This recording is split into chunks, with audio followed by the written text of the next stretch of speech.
Welcome to Houston Sports Talk with your host, Robert Land. Thanks for checking into the best Houston sports podcast, part of the national Bleav Network. And joining me is a brand new social media sensation in the Texans conversation. You know him as Houston Stressans on YouTube, X, IG, TikTok, everywhere. He's everywhere. And his family calls him Garrett Williams. Good to finally meet you, Garrett. Robert, I appreciate you having me on. I'm a fan of what you do as well, and I'm excited to talk Texans. As I say, blessing or stressing, we blessing. Yeah, absolutely. And the Texans, oh boy, they got me stressing a little bit with Laremy Tunsil. You know, he's getting most of the heat from the Texans fans of the offensive linemen. But Garrett, I just want your thoughts on Kenyon Green. And whether you love or hate Pro Football Focus, the numbers are alarming because I'm looking at him compared to other years. And since week 2, his 38.6 grade is the worst of any lineman. His run block grade, third worst in the NFL. That was supposed to be his strength. He's allowed 12 pressures, fourth worst in the league. His 9 hurries and 5 penalties are both third worst. Is he a first-round bust, Garrett, at this point? Are you seeing any hope at all? I'm glad you bring up this question. It's a good and fair question. So, like, first off, like PFF, I'm in the camp of, you know, it's not an end-all, be-all, but, you know, I mean, these people are professionally watching film and grading. So there may be some discrepancies here and there where they may not understand scheme or assignment. But for the most part, it's pretty accurate. But I like to use it as, you know, does it match what my eye see? And in this case, it does match what my eye see. Obviously, he started out great in week 1 versus Indy, and since then his play has regressed. But it was pretty notable, too, to the naked eye, even live at the game myself against the Jaguars, that he wasn't having a good game. I wouldn't call him a bust. I tend to be somebody who is very patient and optimistic when it comes to players. I mean, we've had several cases of a lot of young players taking time to gel. Kenyon Green can still fit in that bucket. You know, he hasn't had a lot of playing time in his young career. He's been injured. So, you know, he started off good in week 1, and it's been a struggle since then. I do think another thing, I don't, you know, want to make too many excuses, but he has played some pretty tough defensive lines. I would say the Indy game, it turns out that D-line wasn't as good as we thought, especially for run defense. But I would say this is just a broader point, but the Bears and the Vikings defensive lines, or front sevens, or defenses as a whole, in my opinion, are potentially 2 top 5 defenses by the end of the year. But it is more concerning now that the Jaguars game, their defense isn't as good, even though they have a decent defensive line. The struggle's there. So I wouldn't call him a bust. I still think there's, you know, time to figure it out, but things definitely need to start changing quickly, in my opinion. Will you consider either replacing him with Kendrick Green, or even not just replacing him with Kendrick Green, even giving Kendrick Green some run, some series? I mean, I would. I don't think we're far off. I mean, I guess in this game, you know, if he's giving up pressures, and then honestly the penalties, it seemed like it wasn't a huge issue for him until the last game. I could definitely see that happening. And we've seen Kendrick Green. I mean, he's not a terrible player, and he seems to fit in this scheme a lot better than previously. I Bleav with the Steelers, they're more of a gap scheme versus a zone scheme. So yeah, and knowing D'Amico Ryans, you know, the way he preaches, he's not afraid to play the best player or do what's right for the team. So I could see it happening soon. When asked about Steven Sims, D'Amico got in front of the cameras this week and said, everybody needs to be accountable. And I love that he said the word accountable, because how's Laremy Tunsil accountable? They've let him practice when he wants. He's had 11 penalties, 12, but 1 was declined. And yet he's always saying it's a communication issue with everybody. It's never my fault. I need to take some blame. That's what we're seeing. And I mean, Garrett, does Tunsil just run the Texans right now because he just does whatever he wants? This has got to be tough. You know, it's like this in high school and in college, and also the NFL, when you have these, you know, quote unquote alphas as far as play goes. You want to say that you treat everyone equal, but at the end, when someone plays at a certain level, they do get a lot more slack than the next guy. So, I mean, and just this example right now, Kenyon Green can be made an example out of, and LT cannot. Like, at the same time, like LT could be doing the same thing as far as penalties, and Kenyon Green, and then Kenyon Green can get the bench just because of his playing time. But like the other part of this too, I've been thinking about this, is I think this is the double-edged sword of having a player's coach. D'Amico Ryans is a renowned player's coach. You know, at least to the public eye, the way it appears is all the players love him. Like, he's super nice to them. He's always giving them the benefit of the doubt, like never getting on them, kind of like a let you figure it out thing rather than me getting on you about it. And it kind of seems like that's the case here with LT. He's given him the biggest leash ever. I don't know what exactly he can do besides, I don't know how he can kind of kick him into gear. So it's a tough deal. I say give it a couple more weeks. If the penalties persist, then we got some major issues. How do you like from what you've seen with the rest of the O-line, Scruggs, Mason, Tytus? It's just funny how it's a week-to-week thing. Obviously, there are matchups that given week. Tytus Howard is someone who, according to PFF and the film, in my opinion, started out somewhat slow the first couple of weeks, but the last couple of weeks he's bounced back and been one of our better linemen. Shaq Mason, he's been the opposite. He started out somewhat good and then kind of been somewhat bad the past couple of weeks, in my opinion. And I feel like he's kind of been overlooked. Like, he's always been a rock solid, reliable vet that we just assume, okay, right guard's taken care of. We don't got to worry about it. But I think his plays regressed a little bit as well. I guess the overarching theme now that I'm talking through this is it's been very inconsistent across the board for each guy, for each week. They're never on the same page. So they've all shown flashes of being good and they've all shown, games were not very good. So they all need to perform up to their abilities at the same time. So Juice Scruggs, week 1, it looks like this offense was going to be all world, rushing the ball with him as the center, kind of leading that attack. And he's had some flashes recently where he's kind of let up a little bit. But, overall across the board, it's just inconsistent. But I definitely think those 3 guys are performing way better. The numbers kind of say that those guys are performing better than everybody. I mean, that's how bad Tunsil's been. I mean, the numbers say that Scruggs and Tytus are definitely way better than Laremy Tunsil at this point. Yeah, I would agree with that. And then Tunsil too, it's just so it's like the cost of having an elite, he's still, an elite left tackle, blindside pass blocker, but the downside is you get penalties and not so good run blocking. And then also too, another thing too, in my opinion, that I hate seeing is like the effort, there's a lot of plays where it just seems like he just, once he gets to a certain assignment or nothing's there, he kind of just gives up on the play. So that's the biggest thing that bothers me is, it doesn't take that much more to kind of play to the whistle type thing. Why is he the captain? I don't get it. Yeah, that's a fair and valid question. So I don't know. Maybe that's a way if D'Amico, if LT doesn't snap out of it and turn things around, rather than benching him, maybe that's a first step is taking away that captain badge. I know it's a player voted deal, but maybe the players do it. I don't know, but I mean that's a fair question.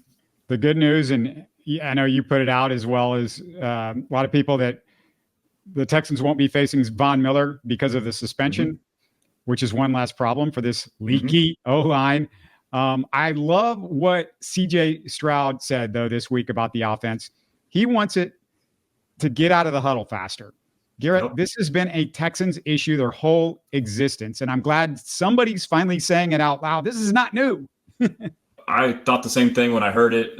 It's funny, like the Bill O'Brien era, he would always say we need to get better at getting in and out of the huddle, and we thought it was ridiculous, but there is truth to that. And a lot of the struggles that we're seeing penalty wise on offensive line can stem from that. You take a while to get the play and you take a while to call a play, you take a while to get to the line. Now the play clock's at 3, 4, 5 seconds and you're having to make all these checks and communications.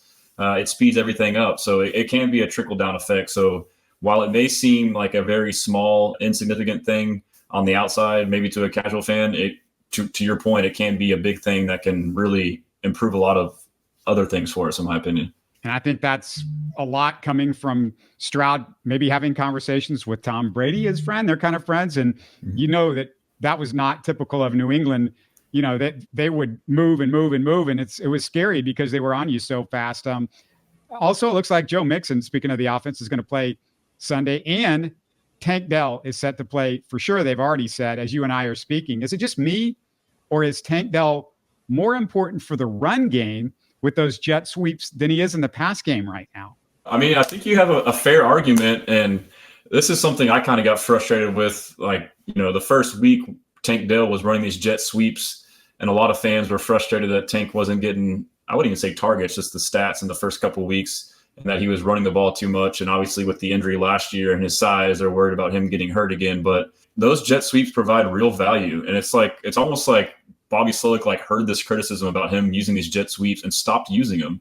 I think it's kind of crazy how the last couple of weeks that the run game has gone by the wayside and we haven't tried to get creative at all. We've just kept running the same zone plays or up the middle plays as opposed to kind of having these jet sweeps. I know Tank was out, but Xavier Hutchinson's somebody that usually runs a lot of them. Exactly. I think it's important to have that as variety. even if it's not the most effective in that play, it still gives the defense more looks. So to answer your question, I don't think he's more important in the run game, but it is very undervalued. His production in the pass game, it's just a product of his position and with the personnel we have. And really, it sounds like coach talk, and Slowick says it all the time. It really just depends week to week on how a defense game plans us. I thought if Tank would have played last week, he would have had a big game, but his value in the run game is very understated. All right, I got some more stuff, but I just want to remind our audience real quick. Join us for our live Texans-Bills post-game show as soon as Sunday's game ends. We do it every week, the live post-game shows, and we need your comments and questions. And we need it for all the content. So click the like button as well to support us. And if you haven't done so already, click the subscribe and notifications on YouTube so you know when we upload our new content. And subscribe on your favorite podcast app so you can listen to us while you're out and about as well. All right, Garrett, Nico Collins. Let's get to some good stuff because Nico has over 100 yards more in receiving than the second best receiver in the NFL right now. It's that big of a gap. He's number 2 in receptions. He's 6 in yards after catch.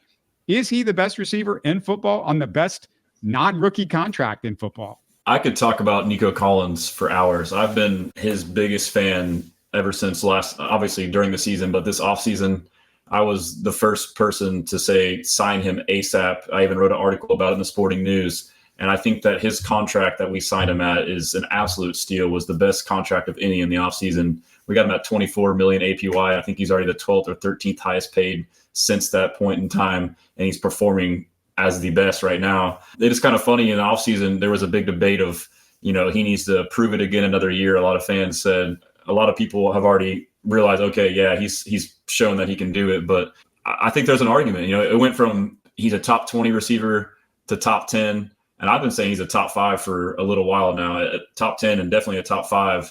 And now, at the very least, production-wise so far this season, there's a legit argument that he's a top 3 receiver. And the scary or cool thing about it for Texans fans is he's still developing. Like, he has still not reached his full potential. And I could go on about various reasons why, but I think one thing that was pointed out this week and I was reminded this week when listening to some interviews with CJ Stroud about Nico Collins is how much of a role that CJ Stroud has played into that from off the field perspective by instilling confidence in him. He mentioned the first time he met him that he told him that he was a superstar. And you can kind of see it in Nico. Like, the better he's playing more and more, the more confident he is when you hear him speak. So, I mean, it's a scary thing. So it's just the beginning, in my opinion.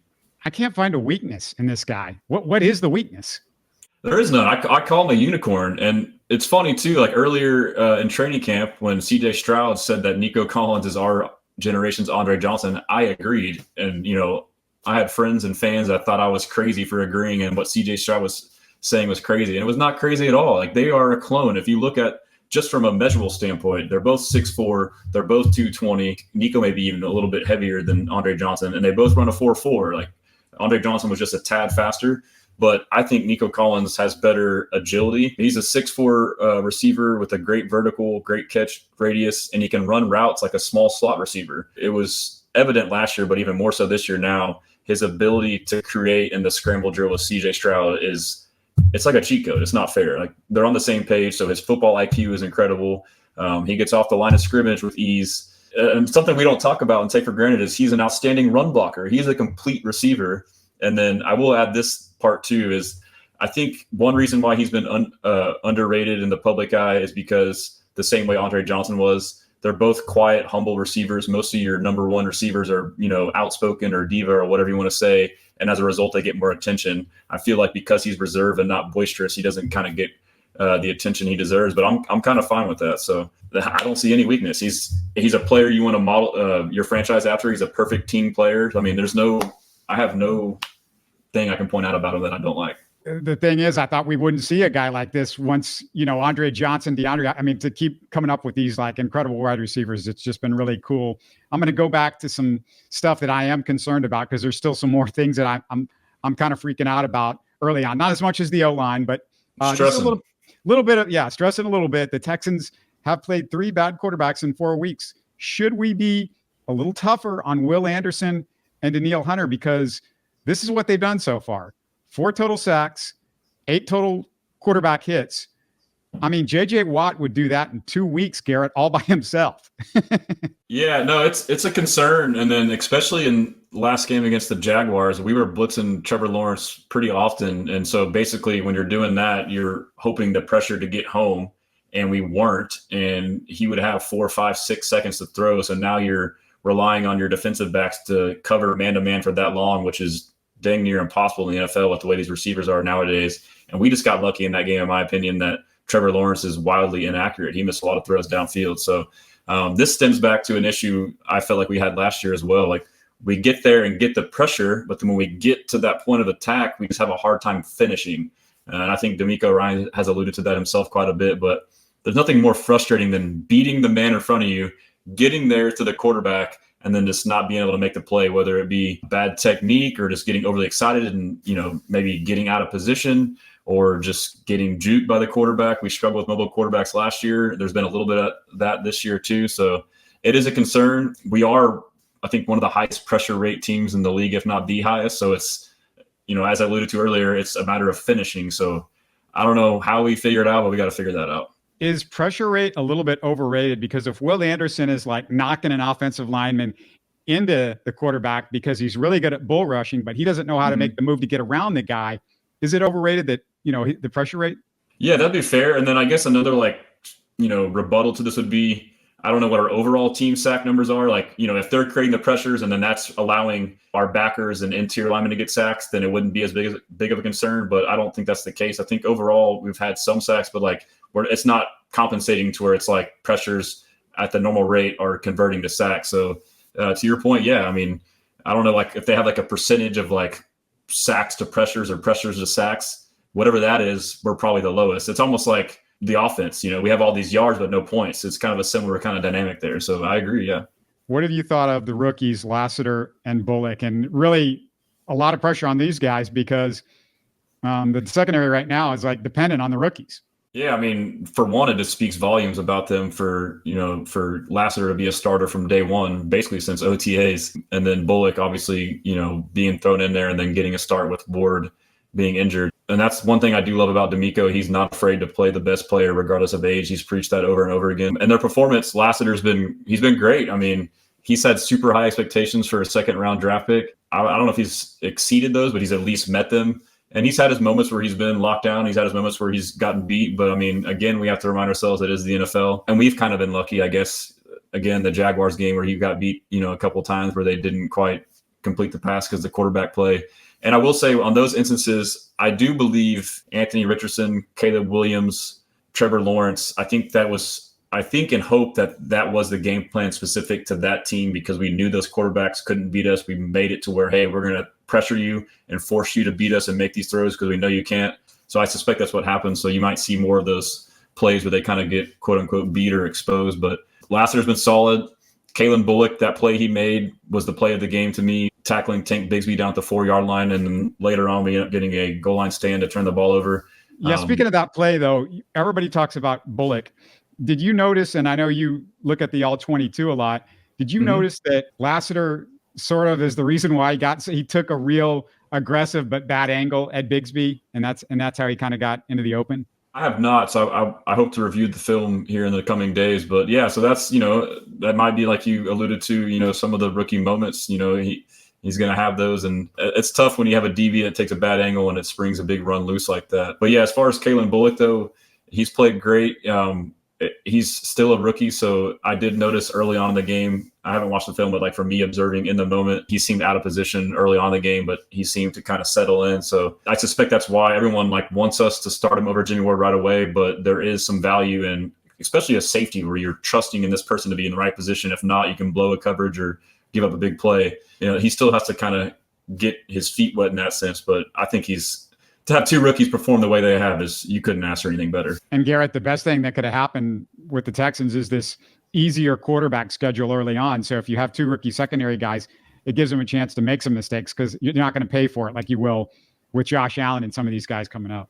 That's a really good point. So it's kind of the only way you learn is by getting out there and playing. And, they've been able to get burned, but we're still 3-1, Absolutely. And just looking forward to that Bills game and Josh, are there any particular matchups with the Bills that you're looking at, or what are you thinking about as far as this game coming up? So I haven't done like my deep dive into it yet, but like on the surface, I guess like a key for us to win the game is to stop Khalil Shakir. I think he is a very underrated receiver, a very good, productive receiver. This Bills offense has gotten better, and the whole team, because of Joe Brady, in my opinion, has kind of dumbed it down and been more conservative with Josh Allen. He's kind of contained him and not, allowed him to get a little too loose with the ball like he had before with the roller coaster of turnovers. And he's done that by the run game and by, short intermediate passes, specifically a lot of underneath stuff to Shakir and tight ends. So I think that's a big matchup. That could potentially be bad if, I know Pitre is graded well, but he's had some moments where if it's a third and medium or long and he's stuck on an island in the slot. So that would be a matchup to watch for, whether that's Pitre or whoever it is on Shakir in the slot. And I haven't thought too much outside of that on the other side of the ball. I think just in general on offense, the weakness of the Bills defense is the run game. So it's critical for us to exploit that. Yeah, Jalen Pitre is a guy that I guess I'm very confused as to what I see and what they see in Jalen Pitre, because it's hard for me to imagine that a secondary guy in today's NFL that's as bad in coverage as he is going to be a positive. It's got to be somebody that, you can go win a Super Bowl with Jalen Pitre. And I want him to do well. I mean, he's a Houston guy. He's went to Stafford. My former high school coach at my high school, coached him in high school. And, he's a local kid, but I just don't see it. I mean, are you seeing it, Garrett? Are you seeing stuff that you feel like this guy's a starter on a Super Bowl team? I don't think his coverage is as bad as the general public thinks. I mean, there's some plays that stick out, but I think he's such a valuable asset at that nickel, but which I call the star position.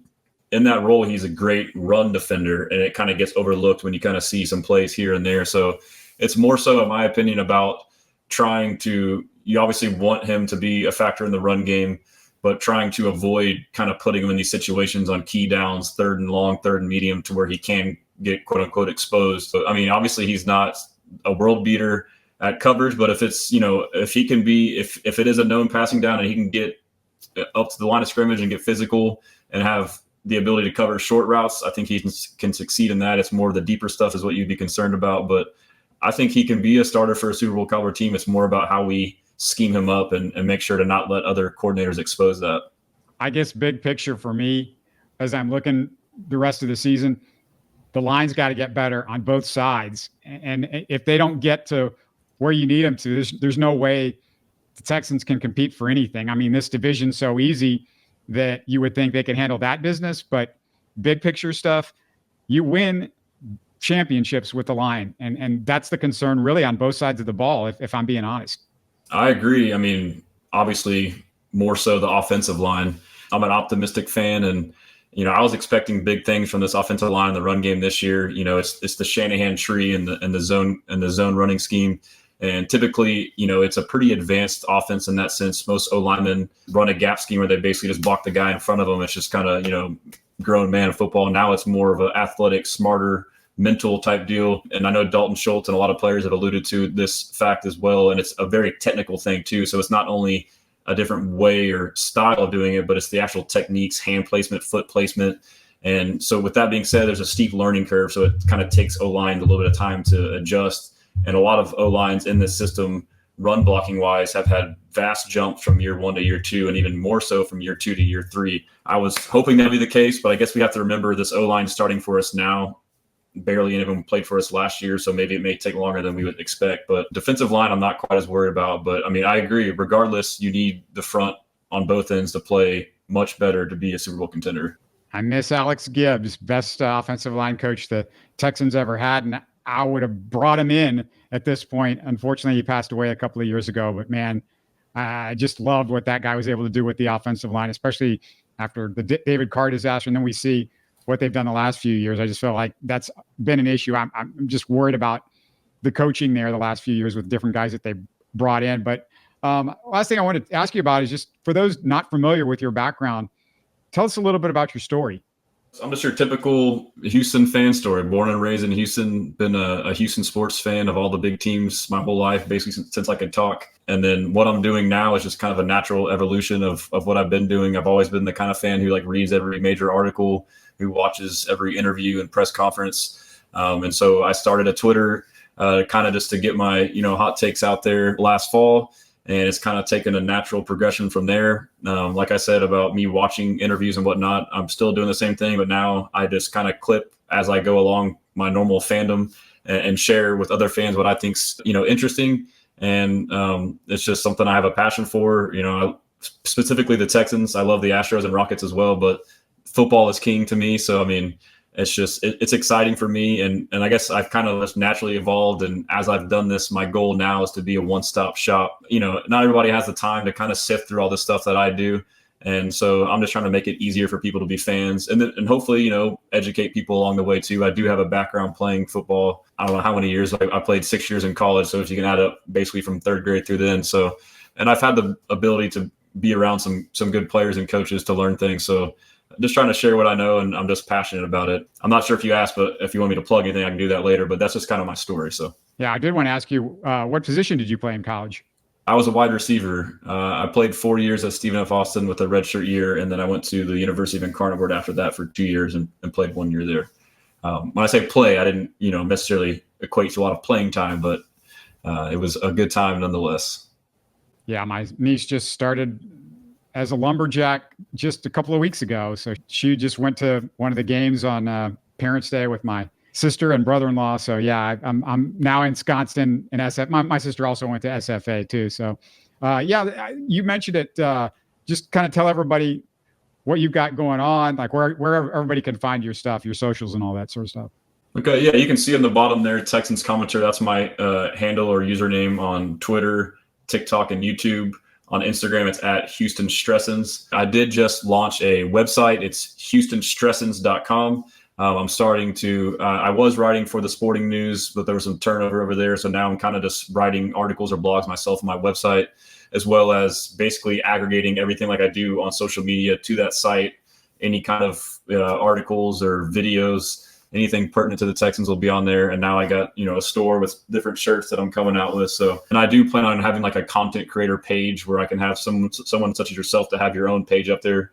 And it's just a resource for anyone to find anything and everything Texans. So that's kind of where I'm at right now. Yeah. And I'm a believer. I'm not competitive with anybody else. I feel like the more good people we have talking Texans, it feels like it lifts the entire boat out of the water and stuff like that. Makes it go faster. So great stuff from all your social media. It's incredible. All the work that you're doing. And I'm just really excited to finally get a chance to talk to you and meet you and everything. Thanks so much, Garrett. Yeah, I appreciate that, and keep up your good work. And I have the same mindset, and that's what I've enjoyed along this journey is meeting people such as yourself. A lot of new friends, I would say. So it's been a blast, and I appreciate you having me on. And a reminder one more time for everybody out there, Texans postgame show live right after the game. Check us out every game. Make it a habit for you guys, and we'll talk to you again soon. You're listening to Houston Sports Talk. Hey, don't forget to support us by subscribing and commenting on YouTube. You can always listen to us on Spotify, Apple, or your favorite podcast app. Tell your friends about us and share our show links on social media. Spread the word, everybody. Thanks for listening.